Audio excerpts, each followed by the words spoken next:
Welcome back. Today, we're diving into a framework that talks about this unseen spiritual battle.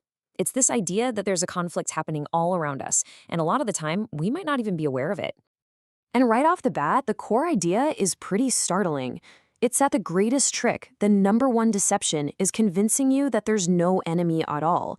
And that really sets the stage for everything we're going to talk about. This idea that a lot of us could be in a fight we don't even know is happening. Okay, so here's how we're going to break this down. First, we'll look at the big problem itself, this great deception. Then we'll get into the mechanics of how this spiritual conflict is supposed to work. After that, we'll cover how the enemy supposedly gets a foothold. And we'll wrap up with a 6-step plan for, well, victory. So let's jump into part 1, the great deception. What is this problem of an unseen battle? Well, according to the source, it's this belief that all of our struggles are just physical or psychological. It's the idea that there's nothing deeper, no spiritual dimension messing with our thoughts or our lives. The source uses this really powerful analogy to explain it. Think about your life like it's a system of pipes. All the good stuff, blessings, vitality, joy, that's the water that's supposed to be flowing through. So if you're only getting a little trickle, the argument is it's not because the water supply is cut off. No. It's because there's a hidden blockage somewhere in your pipes. And this is what makes it so tricky, right? The very nature of this deception, it's a self-masking problem. By its very definition, if you're caught in it, you have no idea you are. And that's what makes it so incredibly effective.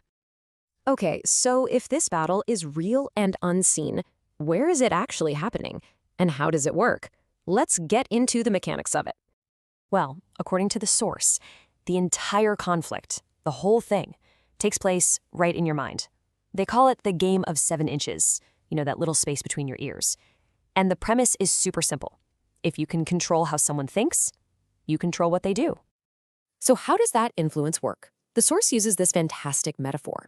Imagine there are 2 radio stations broadcasting 24/7.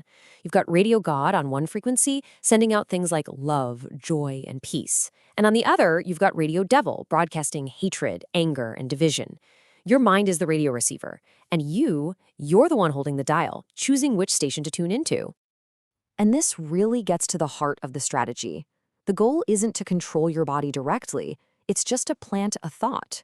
The sermon argues that once you accept a negative thought, it's almost a guarantee that a negative action will follow. The sequence is always the same. First the thought, then the action. Okay, that makes sense. But if the mind is the battlefield, how does the enemy even get access in the first place?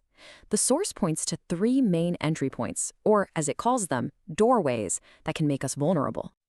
The first doorway is what the source calls generational. The idea here is that the actions and sins of your ancestors can create a kind of spiritual weakness, almost like a genetic predisposition that makes their descendants more susceptible to certain struggles. Doorway number 2 is trauma. Those moments of intense emotional or physical pain. The source describes these events as creating a breach in our spiritual defenses. And in that vulnerable state, negative influences can apparently get in and take hold. And the third doorway? It's personal sin. In this framework, sin isn't just seen as a simple mistake, it's framed as a transfer of allegiance. It's like you're willingly handing over legal authority or ground in a specific area of your life to the other side, to the enemy's kingdom. All right, so we've laid out the problem, the battlefield, and the entry points. But what do you do about it? Well, the source provides a really practical 6-step solution for how to fight back and take back that mental territory. And this is really an active moment-by-moment kind of thing. So step 1, you have to recognize the frequency. Is this thought from Radio God or Radio Devil? Step 2, you consciously reject it. You say no. Step 3, you rebuke the spirit behind it. Step 4, you repent for even listening to it. Step 5, you retaliate with prayer. And finally, step 6, you restore your temple by choosing obedience in that area, basically shutting that door for good. But here's the thing. Those 6 steps are for a battle that's already underway. So the speaker asks a really critical question. What protects you from getting isolated and attacked in the first place? How do you build up your defenses so those attacks don't even land? To answer that, the source uses this incredible analogy from the animal kingdom, the wolf pack and the bison. Now, a small pack of wolves can take down a bison that's, 10 times their size, but they never attack the herd head on. Their entire strategy is to create chaos, to get the herd running, and to separate just one bison from the group. And that right there is the key.